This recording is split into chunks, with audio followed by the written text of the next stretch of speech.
Hey, welcome back to the Grid Culture. Before we get this video started, make sure you hit that like button, hit the subscribe button, and leave some comments. Let me know what you think at the end of this video. I want to hear everybody's opinions. Just keep it respectful. Keep it respectful. But I want to talk about this national story from Sangamon, Illinois, involving Sonya Massey. And the officer, I don't know the name of the other officers, but there's two officers in this situation. One of them by the name of Sean Grayson, 30 years old, and he's the perpetrator and the one charged with the murder of Sonya Massey, 36 years old. But let's talk about how it even got to this point. So Sonya Massey calls the police, and before we get this started, I want you to know that I'm not taking any sides. I'm not having any bias or anything like that. I'm going off of strictly facts, and that's it. I'm looking at this objectively. No sides at all.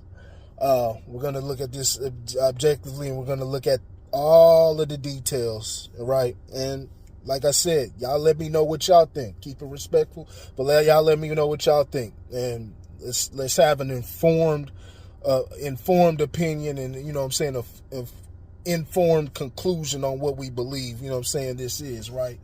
But she calls the police, she calls 911, and you know, because she says there's an intruder. This is Massey. She says there's an intruder, there's a prowler outside of her house snooping around. So she calls 911, the police come, and you know, they survey the property. Now, they don't get a hold of her. They initially get there before they even knock on the door or anything. They survey her property and everything, all in the backyard, everywhere. They see a car that's got smashed windows in the front yard, right? They take note of that, but you know, they look around and they don't see nothing. So they go to the door, and you know, of course, y'all can find all this footage online. There's about 36 minutes and all of that. But they go to her door and knock on the door. There's no initial response or anything. They still kind of look around a little bit more, go back to the door, knock some more. And after a while, after knocking hard, she finally comes to the door. Says she's the one that called the police and everything. They let her know that they didn't find anything, and they ask her about the car that's sitting in the front, in the driver's, you know, in the driveway. My bad. I'm having you down here, and I need you down here. Please don't hurt me. Why would it hurt you? You called us. Okay, please. So what'd you hear? Somebody keeps outside my house, y'all. Please, is this your car over here? Please, God, please. Is this your car over here? Oh. Please, God. That's not your black car in the driveway? Oh, well, we checked your yard. They ask her about that with the smashed windows, and they ask if that's her car, and she says no. So they, you know, of course, you know, they say, well, before we leave, we'd like to get, you know, can they ask who you are? I'm pretty sure they have to. I'm not an officer. I haven't looked at Sangamon's law book, or, you know, saying their protocols or anything like that. Different states, different cities, all of that. They may have slightly different protocols on how they do stuff. But I'd like to believe that they did that to identify who she was, so it possibly wouldn't be the prowler or anything, or the intruder that they're talking to at that moment, right? So you want to identify who this is, especially when she says that that's not her car sitting in the front yard or anything like that, right? And you know, you're seeing that, you're looking and seeing just the way she was responding, even when she initially opened the door and she's talking about, please help me, somebody help me, while going through her phone, and the police are standing right there. So you're seeing that something's not right. She eventually, they ask you for her ID and all of that, just to identify herself. I really didn't hear it, but they go into the home, so I'm assuming that she let them into the home, because that'd be the only way the police would have jurisdiction to even walk into your home at that point, right? I believe so. That if not, then they shouldn't have been out in there without her permission. They shouldn't have been in her home without her permission. But she's on the couch, and also she's talking to somebody. Could possibly be a social worker or somebody, from the way that it sounds and the way that they're talking. It sounds like it could be a social worker. Like I said, she sounds manic. She doesn't sound mentally stable, and she's trying to find her ID. And as she's not really identifying. I think she only gave her last name, who she was, but they're trying to find the ID, asking, telling them she'll show her some papers and all of this. So the officer, and the officer who has the body cam, that's not great. Grayson is the other officer standing by. The officer with the body cam kind of looks in the other room, just kind of takes a peek in there.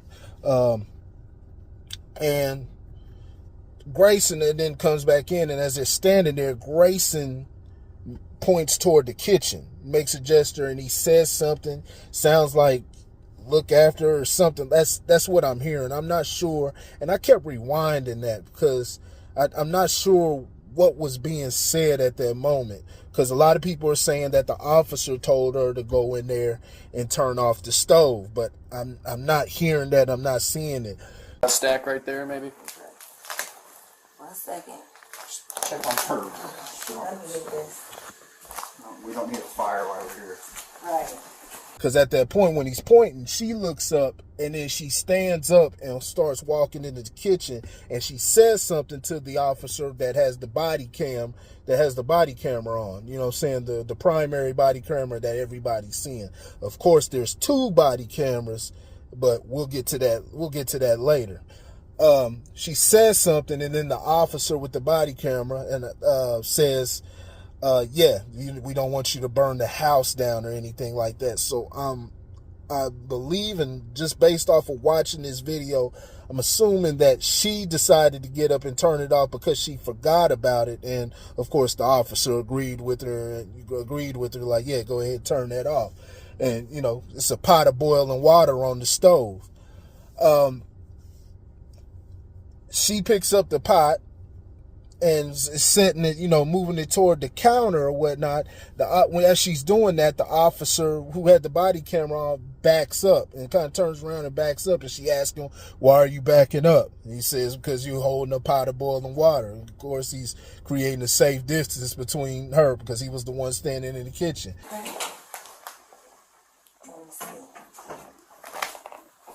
Okay. Let me see. Okay. Where you going? Huh? Where you going? Away from your hot steaming water. Away from my hot steaming water? Yeah.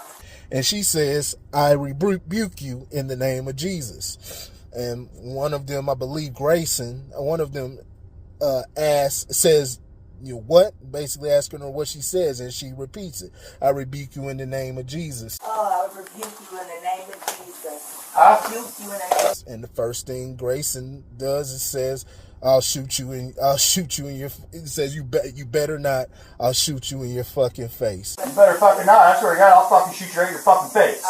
And, she's kind of still standing there in this split second after that. He pulls his gun out.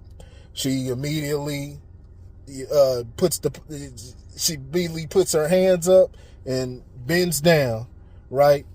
Don't know if it's hard to tell what's going on because it's all from the angle of the cop who's, at the door, and you can't see what's really going on behind there. But Grayson is yelling at her to drop the pot and all of that. And then shots go off. And you get the response that you're seeing now on social media, but you really don't know exactly. A lot of people were coming to the conclusion, but you're really not seeing what happened behind that counter. It's hard to tell. Like, I don't know how anybody can make a real conclusion without seeing what's actually happening behind that counter. Can't see it at all. Well, there's a second body camera, and it's it's just odd. Like when I saw on the CNN article, they reported that after she was dead, this body camera came on. Of course, she was shot in the head. She got killed, shot in the head, and the officer just complete lack of sense of urgency after you've shot her. Especially you're dealing with somebody. You're not dealing with a criminal. Even if it was a criminal, like, come on, man, you got to make every effort to save her. So no, just complete lack, no sense of urgency or anything, right? But back to the CNN. The CNN article said that the officer's camera only came on after she got killed, but no, there's an actual body camera that comes on right at the moment,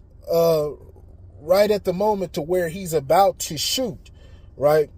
I wanted a more clear visual of when she said, I rebuke you in the name of Jesus, and what actually set him off, because from the other officer's angle, it looks like she's just standing there. It looks like she's just standing there and she's holding the pot, but she doesn't make any real advances. But of course, she's staring and talking about, I rebuke you in the name of Jesus. So, the officer, and this is why it's so important to having people from the community, but, of course, a lot of folks, there's a lot that probably not, I don't know, but I assume that it's hard to find people who aspire to be officers from, a lot of black communities. Right there with her saying, I rebuke you in the name of Jesus, you're dealing with a barrier of culture.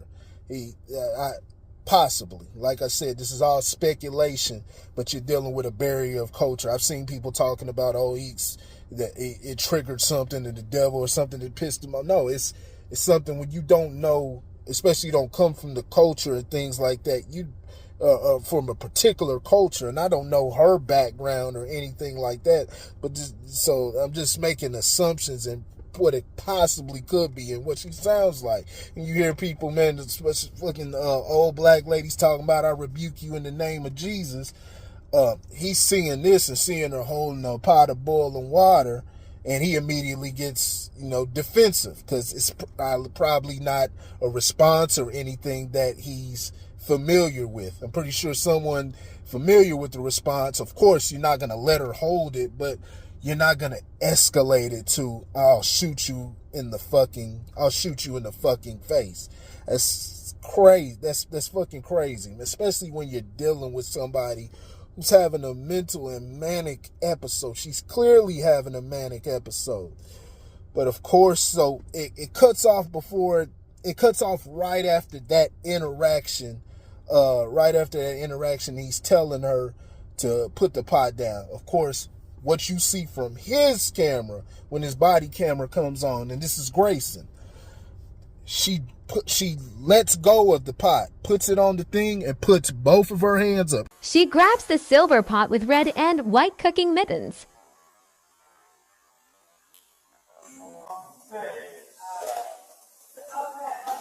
The pot. Her hands are in the air. And she's still holding the red mitten that was in her hand that she was grabbing the hot pot of water, boiling water with.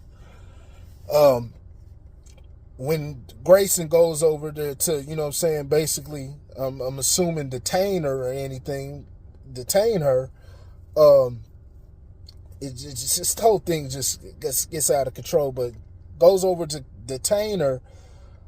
She pops back up, and you got to slow it down, but what she does is grabs the pot and flings the water at him, and in that moment, he shoots her in the head and kills her.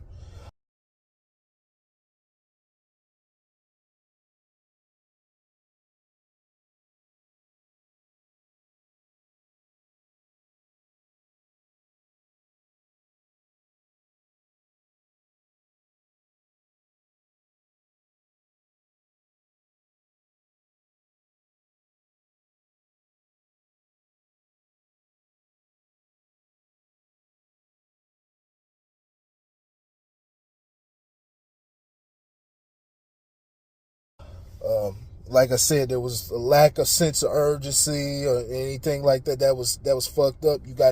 Person can survive a headshot. You don't just assume a person's out here. You do everything you possibly can as a public servant being funded by the taxpayer.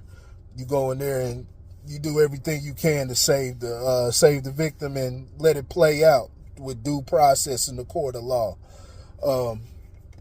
But as far as the actual shooting, and of course, this happened early in July. He's since been fired, and he's been arrested and charged with first-degree murder. It's gonna be interesting on where this goes. I'm not sure that it's gonna stick. Definitely not first-degree murder. But I wouldn't be surprised if we get a not guilty plea, because at the split second, a lot of people are saying there's videos being shared online, and of course the part where she takes her hands off and ducks down. So a lot of people are saying, you see, because there's people who are saying no, she threw water, and there's a lot of people saying no, as you see right there, she didn't have the pot in her hand. No, there's at the last second when she pulls up, when she comes back up, she grabs the pot and flings the water, and you see it in slow motion. It's just a real unfortunate situation. You're dealing with somebody who has a mental problem, and then of course, I don't think the cop went in there with the intention of murdering her, but at that point when she said, "I rebuke you, Jesus," he got defensive. He got highly defensive, and he escalated the situation. And I'm pretty sure that right there is exactly why he got fired. Now, I'd have to look into it, see how they came with a first-degree murder charge. Something that maybe second. I don't even know if you could come with second degree. I think he might beat this. This pot of boiling water that can do a lot of damn damage. That could do a lot of damage, right? So it's we'll see where this goes. But as far as there's been a lot of people, a lot of response, a lot of people talking about it online or anything. I don't think it'll grow to the level of George Floyd, which was just blatantly just. No matter what you say or what you think about the George Floyd situation, you got people talking about it was from the fentanyl or whatnot. It shouldn't have never even got to that point when, you can't be licking for the police because they screw everybody over. It could be you, no matter what your race is. And if you actually follow police shootings and police brutalities and stuff like that, it happens to everybody. And don't forget about what happened to Schaefer Cox and just a lot of guys, Tony Tempa and all of that. So it can happen to anybody. It can happen to anybody. So don't, people trying to cat for the police, but, with George Floyd, you've already had him detained. You shouldn't even leave any doubt in the people's mind to where your knee is still on the neck. If you're talking about, it didn't apply that much pressure, I think that's exactly what killed him. But there's people saying, no, it wasn't that, and he was doing the protocol, and it was the fentanyl. You had him detained. You didn't need a knee on his neck at that point. There was 4 officers, and you had already had him handcuffed and on the ground. You had him completely detained. So you should have left all doubt, but you wanted to be egotistical and all of that, right? So that, stuff, it's not at that level. That one was clear. That one was clear. This one, man, I think this officer's gonna get off. I believe so. I'd be surprised if they hit him with a charge. Because like I said, if anything, it'd be for the escalation. But I think that's where the firing and losing his job comes into play. But, as far as, yeah. And I know a lot of people probably, maybe, sometimes people don't give a damn about facts or anything like that. So they'll still look at this video and find a problem with what the fuck I'm saying. I'm telling you, I look at everything objectively. That simple. Don't have any bias or anything. I look at the actual facts on these cases. And, what I'm saying, if an officer, especially, y'all know I don't give, if you follow this page, you know I don't give officers that much. I don't give officers much leeway, right? So I definitely never side with the state. Not gonna side with the, not gonna have bias or anything. Definitely not with the state. But I'm gonna look at everything objectively, and yeah, this is just unfortunate situation. Unfortunate situation with somebody having a manic episode, and like I said, an officer that escalated, right? Didn't understand what was being said to him, got defensive, got in defensive mode with her, and it just, it went to a whole nother level. And who knows what was going inside of her head as she's seeing this gun in her face. She, it's unfortunate, man. Y'all let me know what y'all think in the comment section. But yeah, man, rest in peace to Sonya Massey. She doesn't seem like a bad person. She's not a criminal. Should nobody be speaking ill of it. It's just, there's a lot of people out here that have mental problems, and, got family members like this. And, you pray, you try to do the best you can for them, and then you pray that they don't end up in a situation like this, because it's always possible, and it could just turn so bad so damn quick. But y'all let me know what y'all think in the comment section. And it's the grit culture. We'll follow this whole entire case and go from there. I'll holler at y'all later.